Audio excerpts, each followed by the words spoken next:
The letter arrived on a Tuesday morning in October 1882, and Belinda Barrett knew before she even opened it that her life in Philadelphia was about to end. She sat in the cramped boarding house room that had been her home for the past 3 months, her fingers trembling as she unfolded the response from Nathan Drake, rancher of Los Alamos, New Mexico Territory. The advertisement had promised a fresh start for women seeking honest work and marriage out west, and Belinda had nothing left to lose. Her father had died 2 years prior, leaving debts that swallowed everything they owned.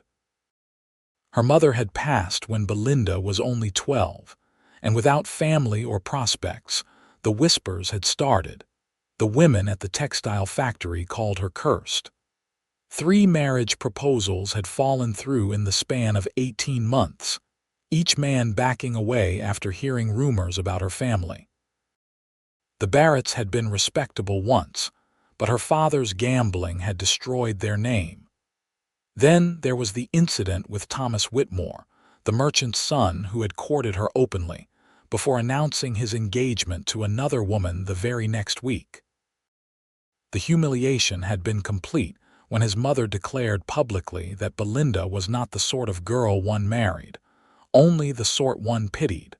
Philadelphia society had cast her out as surely as if they had physically removed her from the city. No invitations arrived. No decent work presented itself beyond the grueling factory labor. At 22 years old, Belinda had become invisible, and the invisibility hurt worse than open cruelty. Nathan Drake's letter was formal but not unkind. He wrote in clear, careful script about his ranch, about the hard work required, about his need for a wife who could manage a household and did not require the luxuries of city life.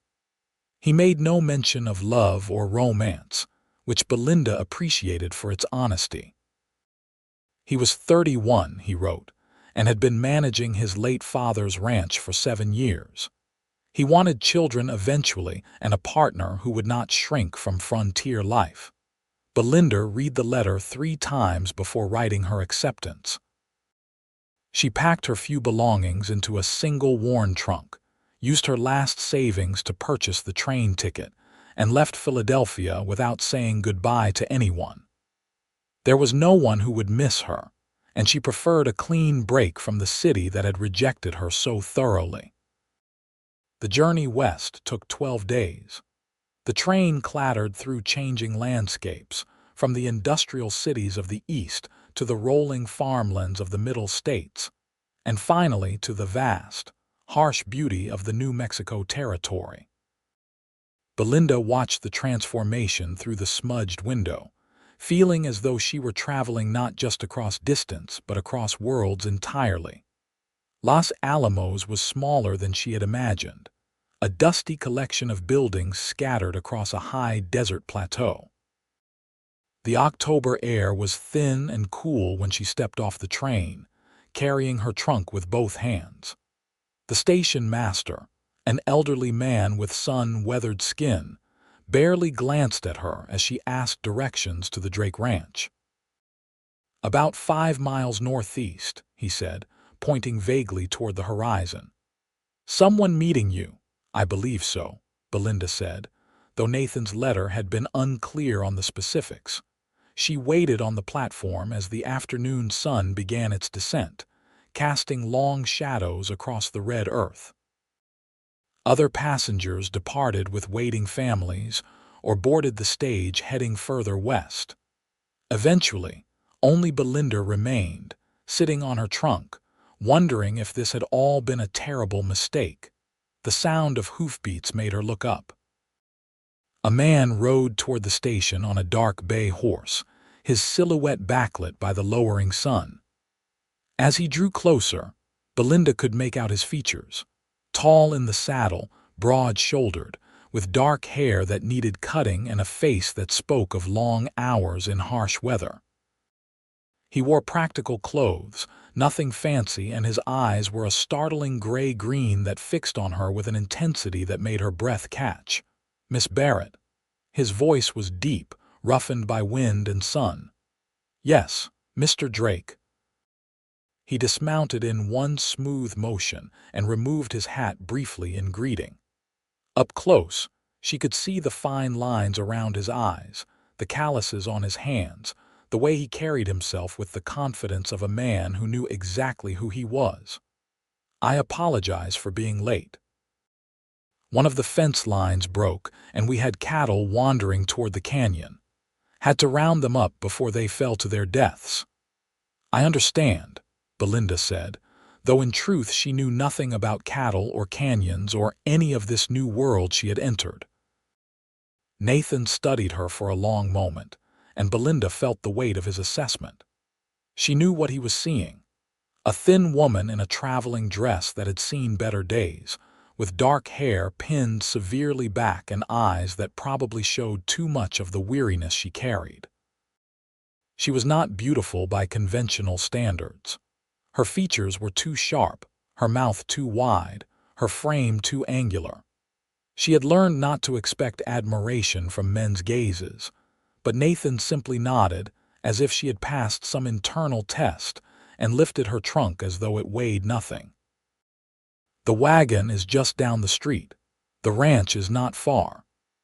He secured her trunk in the back of a weathered wagon hitched to two patient horses, then helped her onto the seat with a hand that was gentle despite its obvious strength. He climbed up beside her and took the reins, clicking softly to the horses. They rode in silence for a while, the wagon wheels crunching over the dry road. The landscape was unlike anything Belinda had ever seen. Vast stretches of sage and scrub grass, distant mountains painted purple by the setting sun, sky so wide and open it felt like it might swallow her whole. The air smelled of dust and something sweet she could not identify, and the silence was profound, broken only by the wagon and the wind. "It is different from Philadelphia," Nathan said finally, not quite a question. "Very different," Belinda agreed. She folded her hands in her lap, uncertain what else to say. The formal letters they had exchanged had not prepared her for the reality of sitting beside this stranger who was to become her husband. "I will be honest with you, Miss Barrett," Nathan continued, his eyes on the road ahead. "The ranch is isolated. The nearest neighbor is 4 miles away. The town is small and the people are, set in their ways. It is a hard life, especially for someone not born to it. If you have doubts, I can take you back to the station tomorrow. I will pay for your return ticket." Belinda turned to look at him, surprised by the offer. His profile was strong, his jaw set, but there was something in the lines of his face that suggested he understood more than he said. "I have nothing to return to," she said simply. "Whatever is here cannot be worse than what I left behind." Nathan glanced at her then, and for a moment their eyes met. She saw surprise in his expression and something else. Recognition, perhaps. "They made you an outcast," he said quietly. It was not a question. Belinda felt her throat tighten. She had not expected such directness, such immediate understanding. "Yes. Me too," Nathan said, and returned his attention to the horses. He did not elaborate, and Belinda did not ask, though curiosity burned through her. They continued in silence, but it felt different now. Less awkward, more companionable. Two people who had been rejected by the worlds they knew, meeting in this raw, unforgiving landscape. The Drake Ranch appeared as the sun touched the horizon. It was larger than Belinda had expected. A main house built of adobe and wood, a large barn, several outbuildings, and corrals where horses moved like shadows in the dimming light. Smoke rose from the chimney of the main house, and warm light glowed in the windows. "I have 3 men who work for me," Nathan explained as he pulled the wagon to a stop. "Manuel, who has been with my family since before I was born. His nephew Carlos, and a drifter named Jim who showed up last spring and proved himself useful. They stay in the bunkhouse." He pointed to a long, low building beyond the barn. "The house is yours to manage as you see fit. There is a woman, Rosa, Manuel's wife.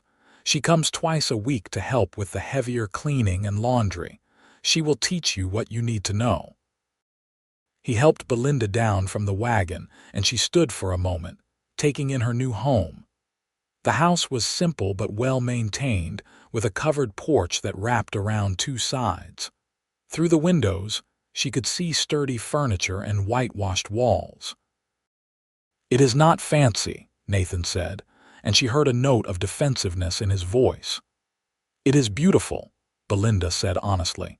Compared to the boarding house room with its water-stained ceiling and view of an alley, this place was a palace. Nathan carried her trunk inside and set it in the bedroom. It was a large room by Belinda's standards, with a wide bed covered in a quilt, a wardrobe, a dresser with a mirror, and another window that looked out over the eastern range. "I have been sleeping in the spare room," Nathan said from the doorway. "I thought you would want time to adjust before." "Well, we can arrange the marriage ceremony whenever you are ready. Reverend Matthews comes through Los Alamos once a month. He will be here next week." Belinda turned to face him, grateful for his consideration. Many men would not have been so patient. "That seems reasonable." An awkward silence fell between them. Nathan shifted his weight, his hat in his hands. "I should let you settle in. There is food in the kitchen, nothing fancy. I am not much of a cook. The pump is out back for water if you need anything." "I will manage," Belinda assured him. "Thank you, Mr. Drake." "Nathan," he corrected. "We are to be married. You should call me Nathan." "Then you must call me Belinda." He nodded, and she thought she saw the ghost of a smile cross his face before he turned and left her alone in the room. Belinda sat on the edge of the bed, her hands shaking with exhaustion and relief and fear. She had done it. She had crossed the country to marry a stranger, to start a life in a place she did not understand, to escape the suffocating judgment of Philadelphia society. But now that she was here, the reality felt overwhelming. Through the window, she could see the last light fading from the sky. Stars were beginning to emerge, more stars than she had ever seen in her life, scattered across the darkness like diamonds on velvet. The wind carried sounds she did not recognize, and somewhere in the distance, a coyote howled. Belinda unpacked her trunk slowly, hanging her few dresses in the wardrobe, placing her mother's silver-backed brush on the dresser, setting her father's watch, the one thing she had saved from the creditors, on the bedside table. These small actions grounded her, made the space feel slightly more like her own. She ventured into the kitchen and found bread, cheese, and cold meat. She ate standing by the window, watching the darkness settle over the ranch. She could see lamplight in the bunkhouse and smoke from its chimney. The barn was a dark mass against the starlit sky. She wondered what Nathan was doing, whether he was regretting his decision to send for a mail-order bride, whether he found her as plain and awkward as every other man had. She washed her plate in the basin, using water from the bucket Nathan had left by the door, and made her way back to the bedroom. She changed into her nightgown, braided her hair, and climbed into the bed. The mattress was surprisingly comfortable, the quilts warm and heavy. Through the walls, she could hear the house settling, the wind outside, the vast silence of the frontier night. Sleep came slowly, and when it did, Belinda dreamed of neither Philadelphia nor Los Alamos, but of some place in between, where she belonged to nothing and nowhere, floating in endless space. Morning arrived with shocking brightness. Belinda woke to sunlight streaming through the window and the sound of men's voices outside. She dressed quickly in one of her simpler dresses, pinned her hair up, and ventured out to find Nathan and another man standing by the corral, examining a horse's leg. Nathan looked up as she approached, and again she felt that intense gaze sweep over her. "Good morning. Did you sleep well?" "Yes, thank you." "This is Manuel," Nathan said, gesturing to the older man beside him. Manuel was perhaps 60, with silver-streaked dark hair and a weathered face that creased deeply when he smiled. "Welcome, Senora," Manuel said with genuine warmth. "My Rosa, she will come tomorrow to meet you. She is very excited to have another woman at the ranch." "I look forward to meeting her," Belinda said. The men returned to their examination of the horse, and Belinda retreated to the house, feeling useless. She found the kitchen and began to explore, taking inventory of supplies, getting a sense of how Nathan had been managing. It was clear he had been living simply. Dried goods, canned vegetables, salted meat, and little else. The stove was well maintained but clearly underused. She found flour, salt, and lard and set about making biscuits, something her mother had taught her long ago. The familiar motions calmed her nerves. By mid-morning she had biscuits baking and coffee boiling on the stove. Nathan appeared in the doorway, drawn by the smell. "You did not have to do that." "I need to earn my place here," Belinda said quietly. He studied her for a long moment. "You do not have to earn anything, Belinda. You are going to be my wife. This is your home." But she heard the uncertainty in her own mind, the fear that she would fail here too, that she would be found wanting and cast out once more. "Still," she said, "I would like to help." He nodded slowly. "Then I am grateful." They ate the biscuits at the rough-hewn kitchen table, and Belinda watched Nathan eat with obvious appreciation. It was a small thing, but it gave her a flutter of satisfaction. She had contributed something, made something useful. Over the next few days, Belinda began to find her footing. Rosa arrived as promised, a plump, energetic woman who spoke rapid Spanish and broken English, and took Belinda under her wing with maternal determination. She showed Belinda how to manage the wood stove, how to make tortillas, how to stretch supplies and cook for hungry ranch hands, how to deal with the harsh water and unforgiving climate. "You are very thin," Rosa declared in a tone that brooked no argument. "We will feed you properly. And your hands, they are too soft. The ranch will make you strong." Belinda found herself laughing for the first time in months. Rosa's forthright manner was refreshing after the veiled cruelty of Philadelphia society. She also met Carlos, Manuel's nephew, a man in his mid-20s with an easy smile, and Jim, the drifter, who was perhaps 40 and said little but worked with quiet efficiency. Both men treated her with respect, though she caught them watching her curiously when they thought she was not looking. Nathan kept a careful distance, respectful but remote.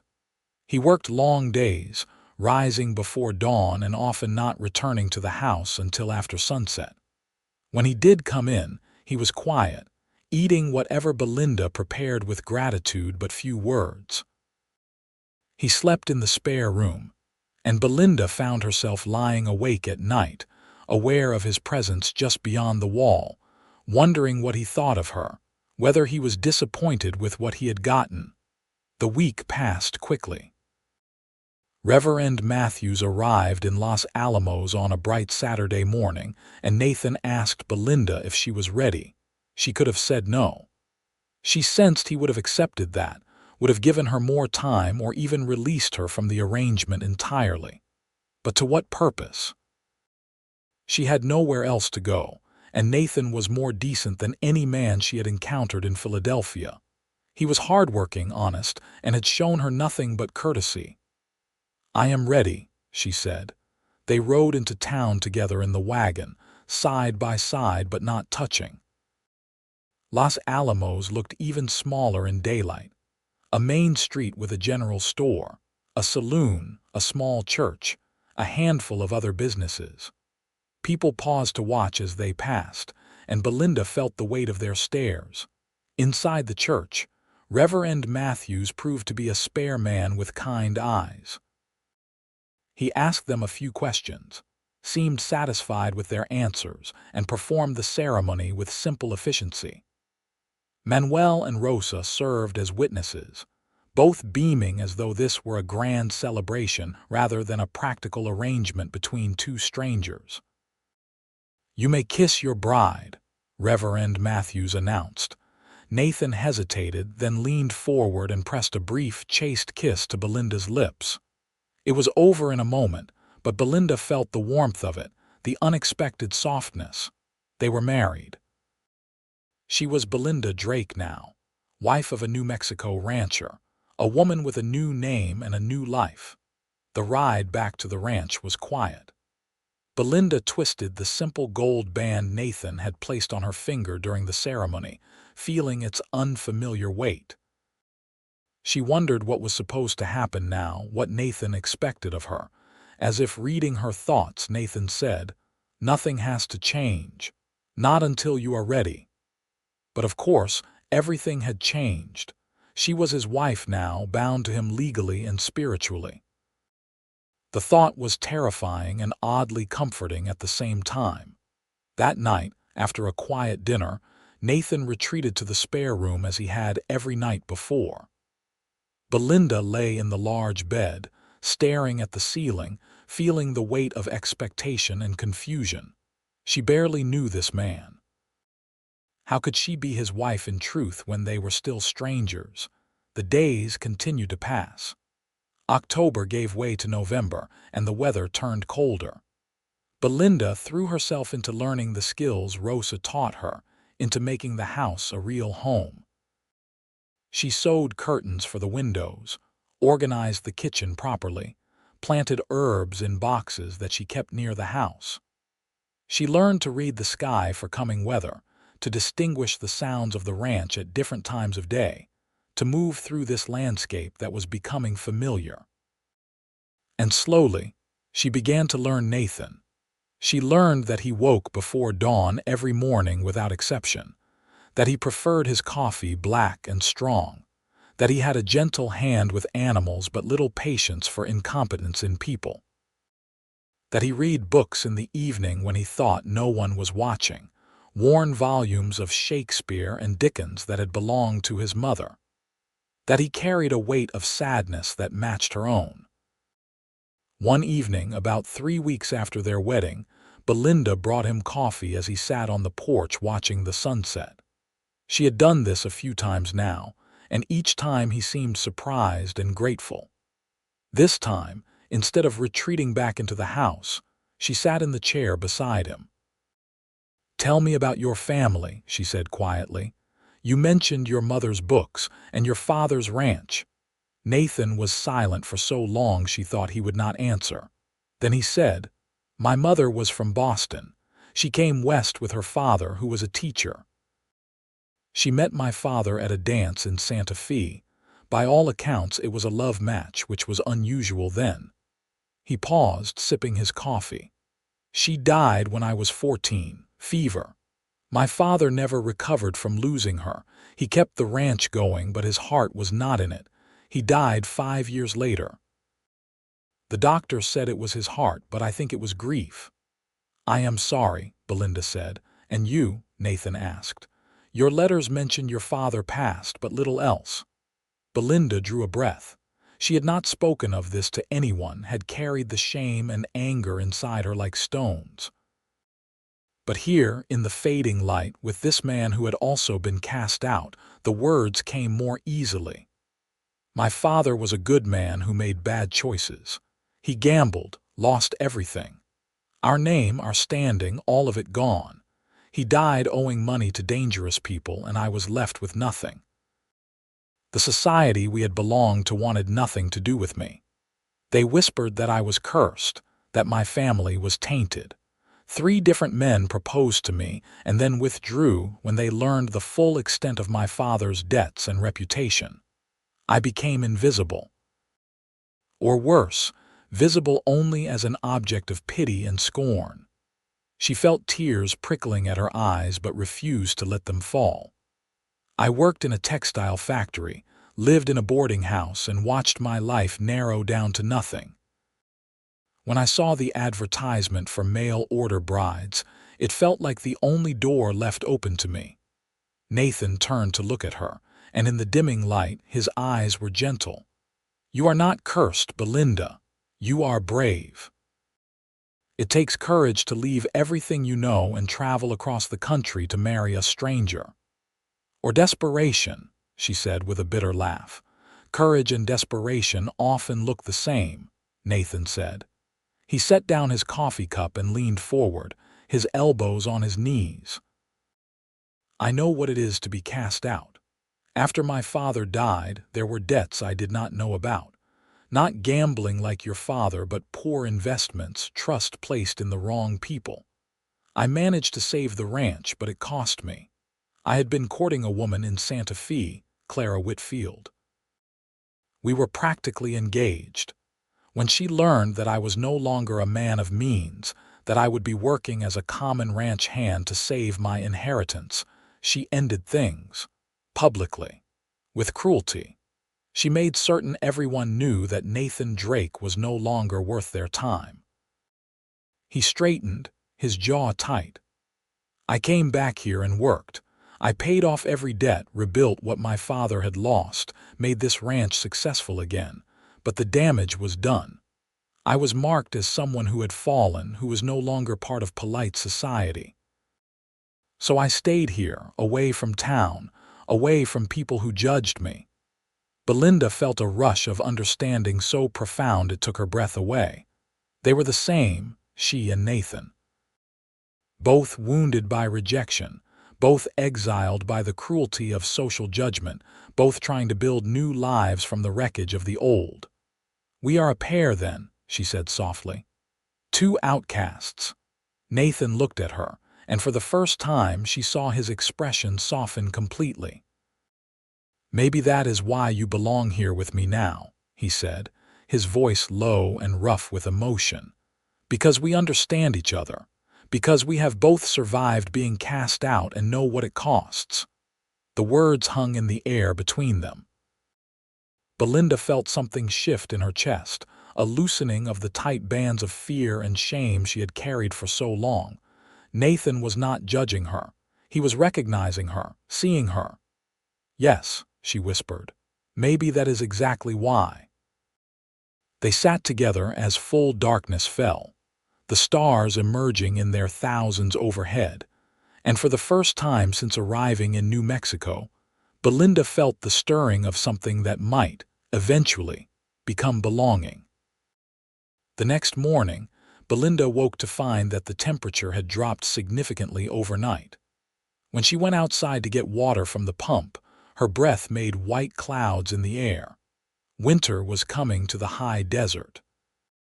Nathan was in the barn with Manuel and Carlos, checking on the animals and discussing moving the cattle to lower pastures. Belinda brought them coffee, and Nathan's face lit up when he saw her, a smile that transformed his usually serious expression into something warm and almost boyish. "You are going to spoil us," Manuel said, accepting the cup gratefully. "A man could get used to this," Nathan added, and the way he looked at Belinda made warmth spread through her chest despite the cold morning. Over the following weeks, something changed between them. The careful distance began to close. Nathan started lingering at breakfast, talking with Belinda about the day's work, asking her opinion on household matters, sharing small details about the ranch. Belinda found herself seeking him out, bringing him coffee or water when he was working, sitting with him in the evenings, slowly learning the contours of his mind as she had learned the contours of the land. She discovered he had a dry sense of humor that emerged when he was comfortable. That he was passionate about the ranch not just as a business, but as a living thing he was stewarding.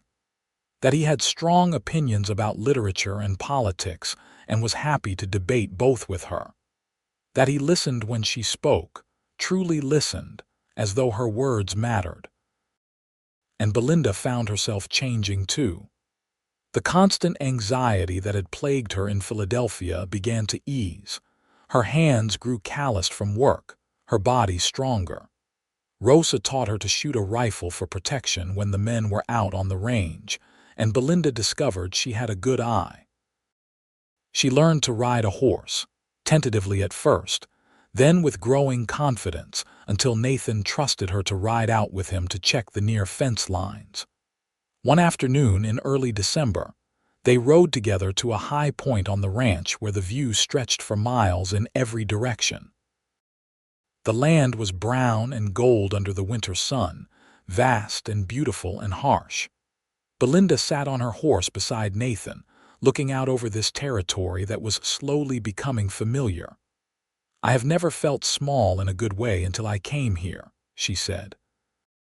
"In Philadelphia, I felt small because I was diminished, made to feel insignificant. Here, the land is so big that I am small by comparison, but it does not feel the same. It feels like being part of something larger, something that does not judge." Nathan turned to her and his expression was intense. "You were never insignificant, Belinda.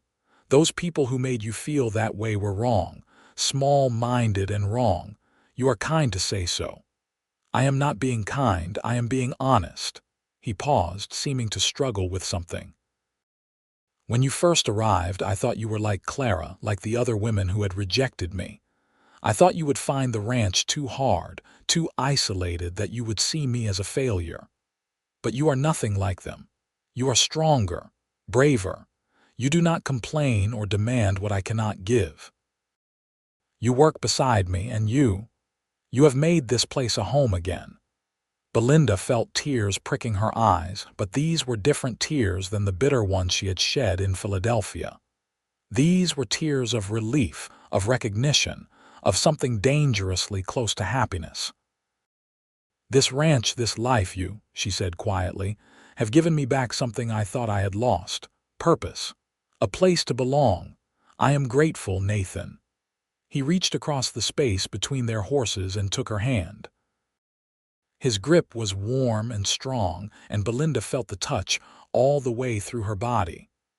"You belong here with me now," he said, his voice rough with emotion.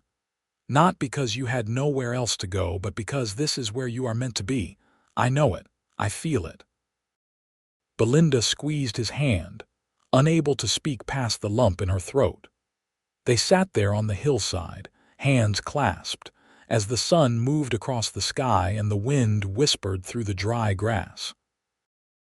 That night after dinner, as Belinda washed dishes and Nathan dried them, a companionable routine they had fallen into, he said quietly, "I have been sleeping in the spare room for 2 months now." Belinda's hand stilled in the water. Her heart began to beat faster. "Yes. It seems foolish, given that we are married, given that we—" He trailed off, set down the dish he was holding. "I do not want to presume, I do not want you to feel obligated, but I would like, if you are willing, to be your husband in truth. Not because it is expected, but because I care for you. Because these past weeks have shown me that we can build something real together." Belinda turned to face him, her wet hands dripping on the floor. Nathan looked uncertain, almost vulnerable, this strong man who faced down harsh weather and difficult work without flinching. He was giving her the choice, making himself vulnerable to her potential rejection. "I would like that too," she said softly. "I have been waiting, wondering when you would ask, wondering if you wanted me that way." Relief and something warmer flooded his expression. "I have wanted you since the moment you sat beside me on the porch and told me your story without shame. Since I realized you understood what it is to survive being cast out. You are beautiful, Belinda, but more than that, you are strong and real and here, with me." He crossed the small distance between them and took her face in his hands, calloused palms gentle against her cheeks. "May I kiss you, truly this time?" "Yes," Belinda breathed. Nathan lowered his mouth to hers, and this kiss was nothing like the chaste brush of lips at their wedding. This was deep and searching, full of weeks of restrained desire and growing affection. Belinda's hands came up to grip his shirt, and she felt herself melting into him, all the fear and uncertainty burning away in the heat of this moment. When they finally broke apart, both breathing hard, Nathan rested his forehead against hers. "Come to bed with me," he said. "Let me be your husband. Let me show you what it means to be wanted." Belinda nodded beyond words. Nathan took her hand and led her to the bedroom they had been circling around for 2 months. He lit the lamp beside the bed, and in the warm glow he undressed her slowly, reverently, kissing each new bit of skin he revealed. Belinda had never been touched this way, with such careful attention, such clear desire. Her few experiences with intimacy had been hurried and unsatisfying, men taking what they wanted without thought for her pleasure. But Nathan was different. He learned her body the way she had learned the ranch, carefully, thoroughly, with patience and attention. He made her feel cherished, desired, beautiful in a way she had never felt before. And when they finally came together, it was with a sense of rightness that went beyond physical pleasure. This was connection, true intimacy. Two wounded people finding healing in each other. Afterward, they lay tangled together in the bed that was now truly theirs. Nathan traced patterns on her bare shoulder, and Belinda felt more content than she could ever remember feeling. "I never expected to find love," Nathan said quietly into the darkness. "I thought I would marry for practical reasons, for companionship and help with the ranch. I did not think I could trust anyone enough to love them." "And now?" Belinda asked, her heart in her throat. "Now I am falling in love with my wife," he said simply. "If I have not already fallen completely." Belinda turned in his arms so she could see his face. In the lamplight, his expression was open, honest, vulnerable in a way she suspected few people ever saw. "I am falling in love with you too," she confessed. "I came here running away from one life, and I found something I never expected. I found you. I found home." Nathan kissed her again, tender and deep, and they made love once more, slower this time, savoring each touch and kiss and whispered word. Belinda felt as though she were being remade, all the broken pieces of herself coming back together in a new pattern, one that fit her better than the old ever had. In the morning, she woke in Nathan's arms, sunlight streaming through the window, and felt the profound rightness of it. This was where she was meant to be. Not in Philadelphia trying to fit into a society that did not want her, but here in this adobe house on a New Mexico ranch, with this man who understood her wounds because they matched his own. Winter settled over the ranch with cold clarity. Snow fell occasionally, dusting the red earth white before melting away. The cattle were moved to lower pastures. The men worked on repairing equipment and buildings, preparing for spring. And Belinda and Nathan settled into their marriage with deepening affection and trust. They rode out together when the weather permitted, Nathan showing her the full extent of the ranch, all 4,000 acres that he and his father had worked to build. He showed her the canyon where cattle sometimes fell, the spring that never ran dry, the cave where his father had sheltered during a storm 30 years ago and carved his initials into the rock. He shared his history with her, and in doing so, shared himself. Belinda began to make small changes to the house, adding touches that made it feel more like a home. She hung pictures on the walls, arranged wildflowers in jars, sewed quilts during the long winter evenings while Nathan read aloud to her from his mother's books. They developed routines, small rituals that bound them together. Morning coffee on the porch when it was not too cold, evening walks to check on the horses, Sunday dinners with Manuel and Rosa, who had become like family. But the outside world eventually intruded on their peaceful existence. In January, Nathan needed to go into Los Alamos for supplies. Belinda had only been to town once since their wedding, and she was reluctant to go again. She had felt the stares of the townspeople, heard the whispers, sensed that she was being judged and found wanting just as she had been in Philadelphia. "Come with me," Nathan urged. "You cannot hide on the ranch forever. Besides, I want to introduce my wife properly to the community." Reluctantly, Belinda agreed. They made the trip on a cold, clear morning, the wagon rattling over the frozen road. Los Alamos looked the same as it had in October, small, dusty, remote. But now there were more people on the street, and Belinda felt their eyes tracking her and Nathan as they pulled up in front of the general store.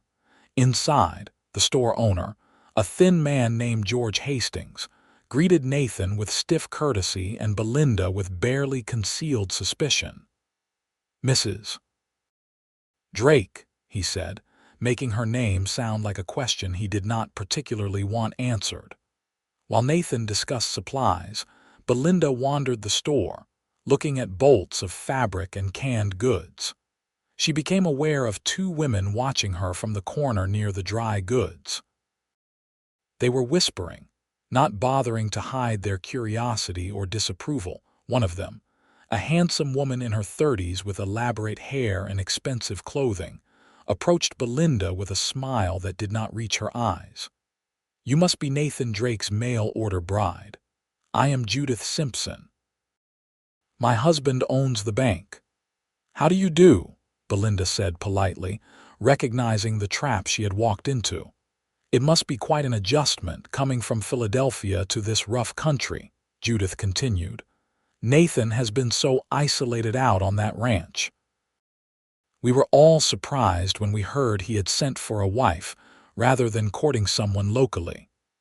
The implication was clear. Nathan had gone outside the community for a wife because no local woman would have him. Belinda felt the old anger rising, the familiar sting of being judged by women who thought themselves better. "Nathan is an excellent husband," Belinda said firmly. "I am fortunate to have found him." "How quaint," Judith said, her smile sharpening. "Though I suppose when one has limited options, one must make do with what is available. I hear your circumstances in Philadelphia were quite difficult. How resourceful of you to find a solution so far west." The other woman had joined them now, emboldened by Judith's attack. "We do try to maintain certain standards here in Los Alamos, even on the frontier. Family background matters, you understand. Reputation."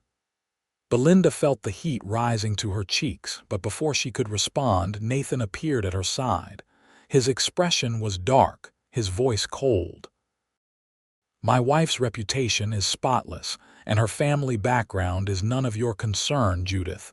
I suggest you keep your opinions to yourself." Judith's smile faltered. "I meant no offense, Nathan. We were simply getting acquainted." "You were being cruel," Nathan said flatly. "The same way you and your friends were cruel to my mother when she first came here, because she was educated and from back east. The same way you were eager to see me fail when my father died. Los Alamos may be small, but that does not give you permission to judge everyone who does not fit your narrow expectations." He took Belinda's arm. "We are leaving. I will get supplies in Santa Fe from now on. The company will be better."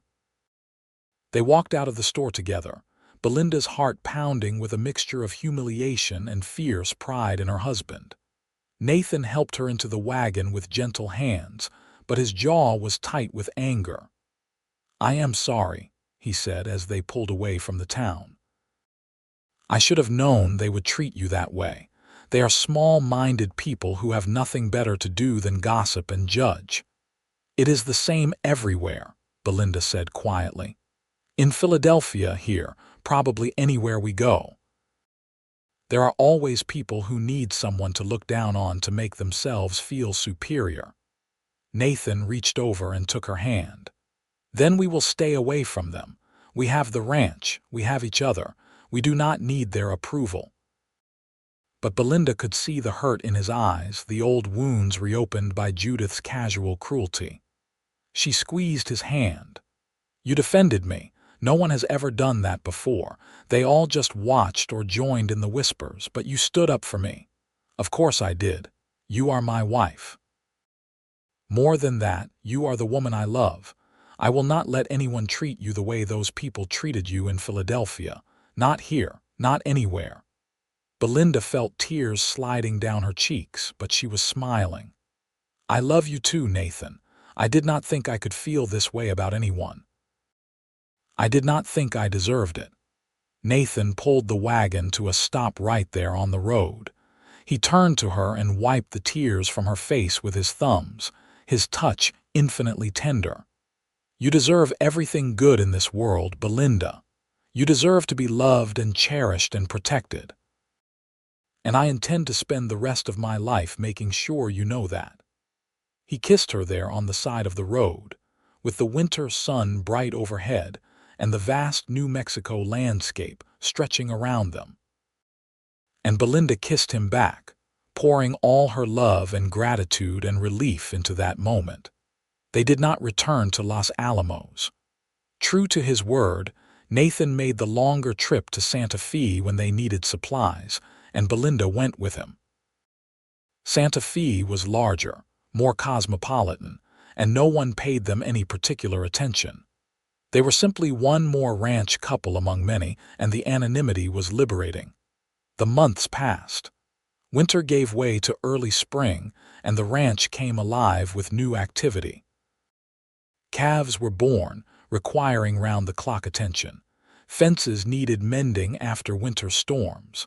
The vegetable garden needed planting. Belinda worked alongside Rosa and Nathan, learning the rhythms of ranch life, finding satisfaction in the hard physical labor. Her body changed with the work. She gained weight, muscle replacing the thin fragility she had carried from Philadelphia. Her hands grew calloused, her skin tanned by the relentless sun.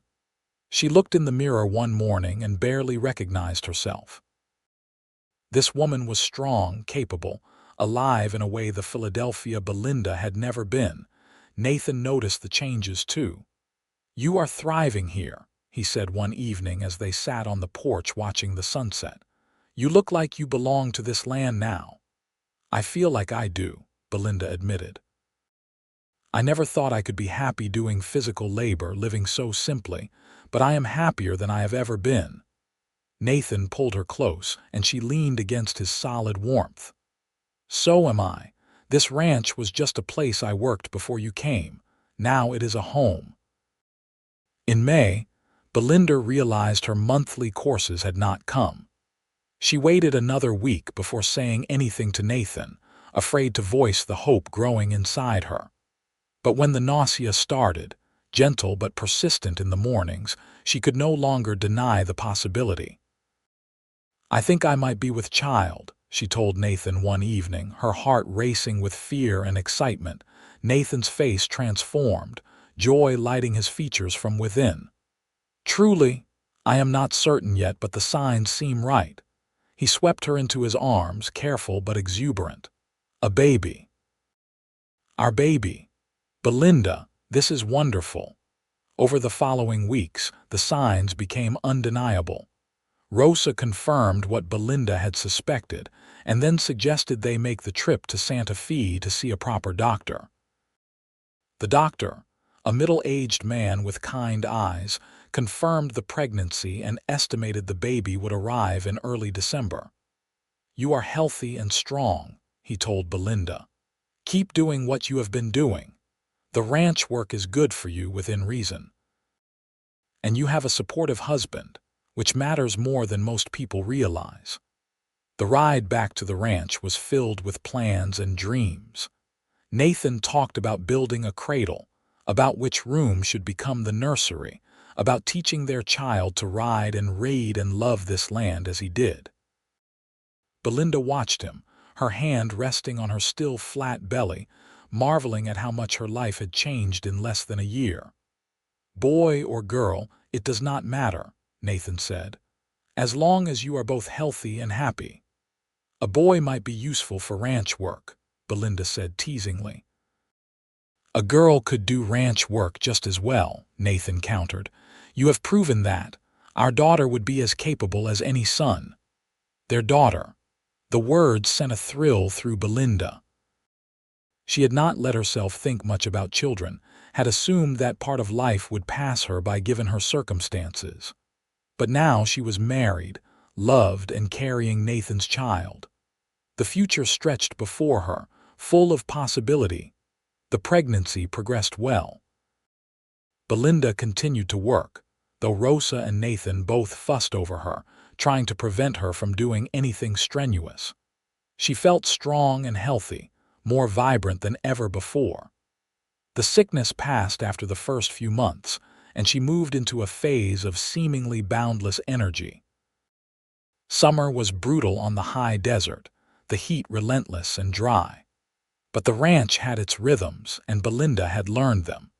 She rose early before the worst heat, did her work in the relative cool of morning and evening, and rested during the blazing afternoons. Her belly began to swell noticeably, and Nathan could not seem to stop touching it, his hand frequently coming to rest on the growing curve with wonder and tenderness. One evening in August, as they sat on the porch seeking relief from the heat, a rider appeared on the horizon. Visitors were rare, and Nathan stood, his hand going instinctively to the rifle he kept by the door. But as the rider drew closer, Nathan relaxed slightly. "It is James Colton from the neighboring ranch. I wonder what brings him here." James Colton turned out to be a weathered man in his 50s, with gray-streaked hair and a serious expression. He dismounted and accepted the water Belinda offered with gratitude. "I apologize for the intrusion," he said after draining the cup, "but I wanted to warn you. There has been trouble in town. Drought has folks on edge and tempers are running high. There was a fight at the saloon 2 nights ago and some ugly talk about the ranches that still have good water. Your spring, specifically." Nathan's expression darkened. "What kind of talk?" "Talk about how it is not fair that the Drake Ranch has water when others are struggling. Talk about taking what you have. I do not think anything will come of it, but I wanted you to be aware. These are uncertain times and people do foolish things when they are desperate." After James left, Nathan was quiet, his mind clearly working through possibilities and problems. "I do not like this," he said finally. "We have always shared our water with neighbors who needed it, but if people are talking about taking it by force, would they really do that?" Belinda asked, her hand instinctively going to her belly. "Desperate people do desperate things," Nathan said. He looked at her, concern clear in his eyes. "I want you to stay close to the house for the next while. Keep the rifle loaded and within reach. If anyone you do not know approaches, you come find me immediately." The easy peace of their summer was disrupted by this new worry. Nathan set up a rotation with Manuel and the other men to keep watch at night. He made sure all the firearms were cleaned and loaded. He rode into Santa Fe to speak with the territorial marshal about the situation, though the marshal could do little beyond promising to keep an ear out for trouble. The tension stretched on for weeks. The drought deepened, and the heat seemed to press down on the land like a physical weight. Belinda felt her pregnancy more acutely in the heat, her body heavy and uncomfortable, though she tried not to complain. Then, on a night in late August, trouble finally came. Belinda was asleep when the sound of shouting woke her. She sat up, disoriented, and realized Nathan was already out of bed, pulling on his pants and boots. "Stay here," he ordered, grabbing his rifle. But Belinda had no intention of staying in bed while something threatened their home. She dressed quickly, ignoring the awkwardness of her pregnant belly, and grabbed the pistol Nathan had taught her to shoot. She could hear men's voices outside, angry and loud. She moved to the window and peered out. In the light of the half-moon, she could see several figures near the barn. Nathan, Manuel, and Carlos were there, rifles raised, facing down 4 men on horseback. "We just want water," one of the men was shouting. You have more than you need. It is not right that you keep it all while others suffer." "You could have asked," Nathan said, his voice carrying clearly in the night air. "We have always shared with neighbors who needed it, but you come here in the middle of the night with guns and you think that will end well. We are not asking. We are taking. Move aside, Drake." "No." The tension was palpable even from Belinda's vantage point. She saw the way the mounted men shifted, hands moving toward weapons.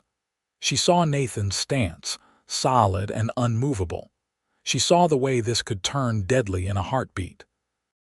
Without thinking, driven by some instinct to protect her husband and her home, Belinda stepped out onto the porch. She held the pistol at her side, clearly visible, and her voice rang out clear and strong. "Gentlemen, I am pregnant, as you can see. If shooting starts, my child and I could be hurt or killed. Is water really worth that on your conscience?" The mounted men turned to look at her, and she saw confusion and shame flicker across some of their faces. These were not hardened criminals. They were ranchers like Nathan, driven to this by desperation and drought. "My husband has always helped his neighbors," Belinda continued, moving slowly down the porch steps. "You know this. Some of you have been to our table, have accepted our help before. Why come like thieves in the night instead of asking like men?" One of the riders, a younger man, lowered his gun. "She is right, Tom. This is wrong. Drake has never turned anyone away who asked." The man who had been doing the talking, Tom, shifted uncomfortably. "We did not think he would share, not with the drought so bad." "You did not ask," Nathan said. "You assumed, and you came armed, ready to take by force what I would have given freely. That is not how neighbors behave." For a long moment, the situation hung in the balance. Then Tom dismounted slowly and removed his hat. "You are right. I apologize, Drake. To you and your wife. We were wrong to come this way. The drought has us all on edge, but that is no excuse." The tension deflated like a punctured water skin. Nathan lowered his rifle, though he did not set it aside. "In the morning, bring your wagons. You can fill your barrels from the spring, all of you. But if anyone comes onto my property armed and threatening again, I will not be so understanding." The men nodded, offered awkward apologies, and rode away into the night. Nathan stood watching until they were out of sight, then turned to Belinda with an expression that was equal parts fury and admiration. "That was incredibly brave and incredibly foolish," he said, striding over to her. "You could have been shot, you and the baby." "But we were not," Belinda said. "And it worked. Words worked better than guns would have." Nathan pulled her into his arms, carefully mindful of her belly. "You are an amazing woman, Belinda Drake. But please, please do not put yourself in danger like that again. I could not bear to lose you." "Then let us hope there are no more midnight raids," Belinda said, allowing herself to shake now that the danger had passed. True to Nathan's word, wagons began arriving the next morning. Tom came first, shame-faced but grateful, and filled his barrels from the spring. Others followed over the next several days. The drought eventually broke in September with a series of storms that replenished wells and water sources across the territory. The crisis passed, and life returned to its normal rhythms. But something had changed. Word spread about how Belinda had stepped out to face down armed men while pregnant, about how the Drakes had shared their water freely despite the threat. When Nathan and Belinda went to Santa Fe for supplies, they were greeted with respect. Even in Los Alamos, where they had to stop briefly to deliver a message for Manuel, people nodded to them with something approaching admiration. Judith Simpson even approached Belinda, her expression carefully neutral.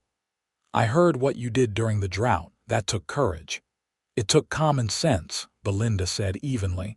"Violence would have solved nothing." Judith nodded slowly.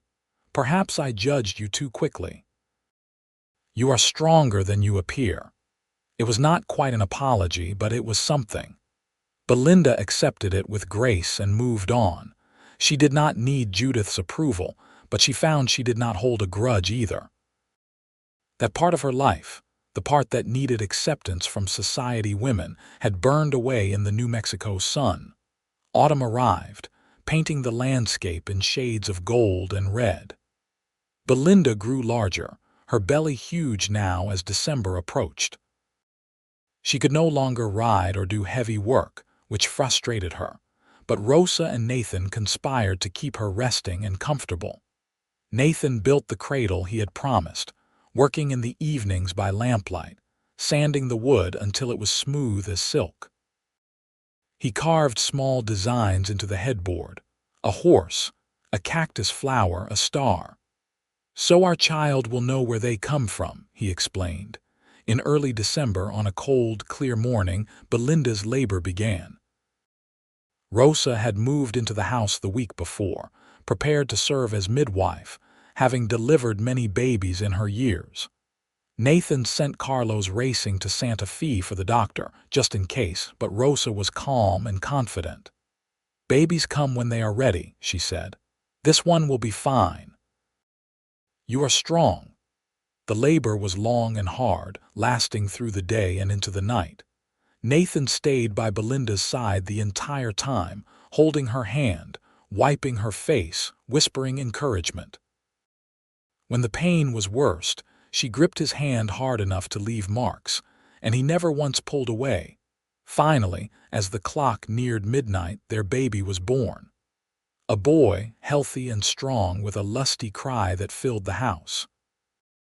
Rosa cleaned him and wrapped him in soft blankets, then placed him in Belinda's arms. Belinda looked down at her son, this tiny person she and Nathan had created, and felt her heart expand in ways she had not known were possible. He had dark hair like Nathan and a serious expression even in his first moments of life. "He is perfect," Nathan said, his voice thick with emotion. He sat on the edge of the bed, his arm around Belinda, gazing at their son with wonder. "He is ours," Belinda said, tears streaming down her face. "Our family." They named him Daniel, after Nathan's father, and Robert, after Belinda's. Daniel Robert Drake, born on December 8, 1883, on a ranch in New Mexico Territory, to parents who had found each other against all odds. The doctor arrived the next morning, examined both mother and baby, and pronounced them healthy.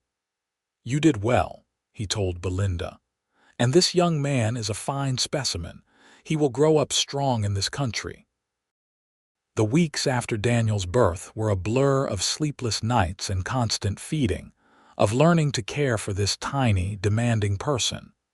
But they were also suffused with joy. Nathan was a devoted father from the first moment, taking his turn walking the floor with Daniel when he cried, changing soiled cloths without complaint, singing soft songs in Spanish that Manuel had taught him. Belinda recovered her strength slowly, and as she did, she found that motherhood suited her. She had worried that she would not know how to be a mother, having lost her own so young, but instinct and Rosa's guidance saw her through. Daniel thrived, growing bigger and more alert with each passing week. Winter passed into spring, and then into summer. Daniel grew from a tiny infant into a chubby baby who smiled at his parents and reached for everything within his grasp. He had Nathan's eyes, Belinda's smile, and a temperament that seemed to combine their best qualities. Observant, determined, and affectionate, the ranch prospered. With the drought broken, the cattle herd grew. Nathan hired another man to help with the increased work. The house rang with Daniel's laughter and the sounds of family life. Belinda had never imagined such contentment was possible. On their second wedding anniversary, Nathan surprised her with a gift, a small gold locket on a delicate chain. Inside was a tiny photograph he had commissioned in Santa Fe, showing the three of them together, Nathan standing behind Belinda, who sat holding Daniel. "So you will always have us close to your heart," Nathan said as he fastened the locket around her neck. Belinda touched the locket, feeling the weight of it, the meaning. "I love you," she said. "More than I ever thought I could love anyone. You saved me, Nathan. You and this life we have built." "We saved each other," Nathan corrected. He took her hands in his. "You were not the only one drowning when we found each other. But together we made something beautiful. A family. A life. A future." They stood together on the porch where they had shared so many evenings, watching the sun set over the land they worked and loved. Daniel dozed in his cradle beside them, safe and warm. The ranch spread out around them, 4,000 acres of harsh, beautiful country that had become home. As the years passed, their family grew. 2 years after Daniel came a daughter, Emily, with Belinda's dark hair and Nathan's serious expression. Then another son, Thomas, 3 years later, loud and joyful from the moment he was born. The house that had been too quiet for so long filled with the chaos and love of children. Nathan expanded the ranch, buying adjacent land when it became available. He and Belinda became respected members of the wider community, known for their fairness and generosity. The old gossip died away, replaced by admiration for the couple who had come from nothing and built something lasting. Los Alamos grew slowly over the years, adding new buildings and new families. Judith Simpson's husband made some poor business decisions and they moved away, and Belinda found she felt only pity for them, not vindication. She had learned that carrying grudges was exhausting, and life was too short to waste energy on people who did not matter. Daniel grew into a serious, thoughtful boy who loved the ranch and showed promise of being an even better rancher than his father. Emily was fierce and independent, able to ride before she could properly walk, determined to keep up with her older brother in everything. Thomas was the sunny one, always laughing, finding joy in small things. Belinda taught all of them to read using Nathan's mother's books. She told them stories about Philadelphia, about the journey west, about how their parents had found each other. She wanted them to understand that they came from courage, from two people who had refused to let the world break them. Nathan taught them about the land, about caring for animals, about the hard work that kept the ranch running.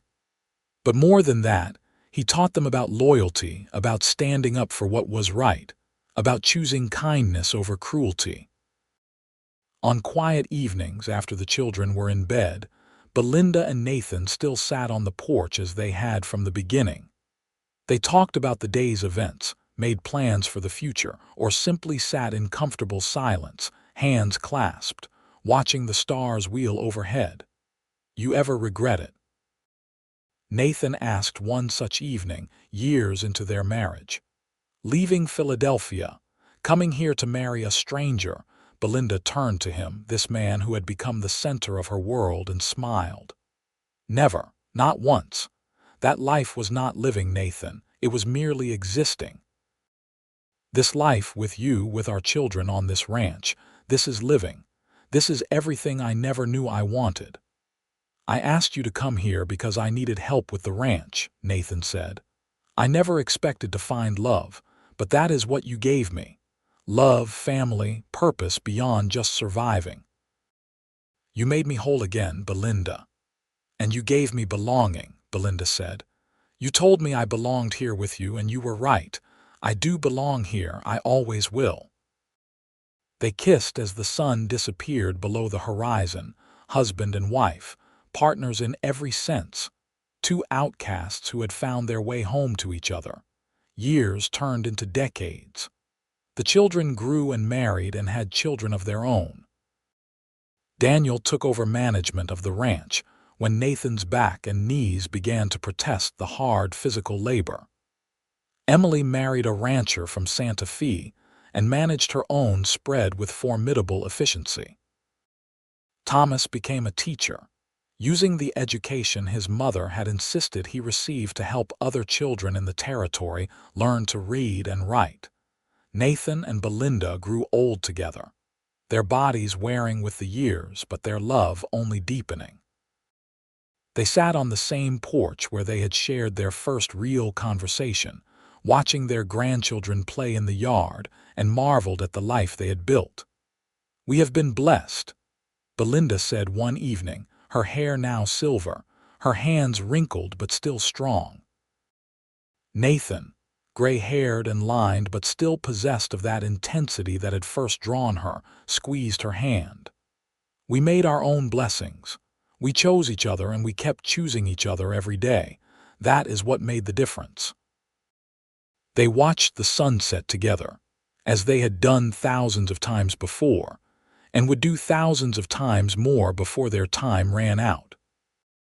Two outcasts who had found each other in the wild, harsh beauty of the New Mexico territory, and built a legacy of love that would endure long after they were gone.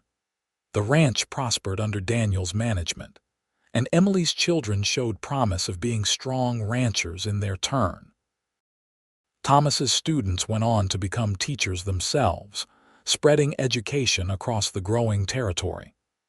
The family the Outcasts had created became a pillar of the community, known for integrity and kindness. When Belinda was in her 70s, a young woman arrived at the ranch, thin and anxious, clutching a letter of introduction. She had come from back east, running from circumstances she would not fully explain, hoping to find work. Belinda recognized the desperation in her eyes, the way she held herself as though expecting rejection. Without hesitation, Belinda hired her to help in the house and garden. She introduced the young woman to Rosa, now very old but still sharp and generous, and watched as another lost soul began to find her footing on the ranch. Nathan, watching from the porch, smiled at his wife. "You are giving her what someone gave you." "What you gave me," Belinda corrected. "A chance, a place to belong. It costs us nothing and means everything to her." As it turned out, the young woman caught the eye of Carlos's youngest son, and within a year they were married. Another love story beginning on the ranch that seemed to specialize in giving outcasts a place to become themselves. Nathan and Belinda celebrated their 50th wedding anniversary surrounded by children, grandchildren, and great-grandchildren. The house could barely hold everyone, and they spilled out into the yard, 3 generations of Drakes and their extended families. There was music and dancing, food and laughter, stories told and retold. As the party wound down and the stars came out, Nathan led Belinda away from the crowd to their spot on the porch. They sat in their familiar chairs, holding hands as they had done for half a century. 50 years, Belinda said softly. Who would have thought? Two outcasts with no prospects finding this. "I knew," Nathan said. "Maybe not the first day, but soon after. When you sat beside me and told me your story without shame, when you chose to stay despite the difficulties. I knew then that we could build something real together." "You whispered to me once that I belonged here with you," Belinda said, remembering that moment on the hillside decades ago. "You were right. I have belonged here with you every moment since." Nathan lifted her hand to his lips and kissed it gently. "You have been the greatest blessing of my life, Belinda Drake. Every day with you has been a gift." "And you have been mine," Belinda said, tears sliding down her weathered cheeks. "My love, my partner, my home." They sat together as the party continued around them, the sounds of their family filling the night air. They had survived being cast out, had found each other against impossible odds, had built a life and family that would continue long after they were gone. They had turned pain into purpose, rejection into love, and loneliness into belonging. The ranch they had built together would endure. The children they had raised would carry their values forward. The love they had found would echo through generations yet unborn. Two outcasts from different worlds had met in the wild country of the New Mexico territory and created something lasting, something beautiful, something real. As the stars wheeled overhead and the wind whispered through the sage, Nathan and Belinda sat together in perfect contentment, surrounded by the life they had built, secure in the love they had found, knowing that whatever came next, they would face it together as they always had. Their story had begun with loneliness and rejection, with desperate letters and uncertain journeys, but it had become a testament to the power of choosing love, of building rather than destroying, of giving outcasts a place to belong. And in the end, that was enough. That was everything.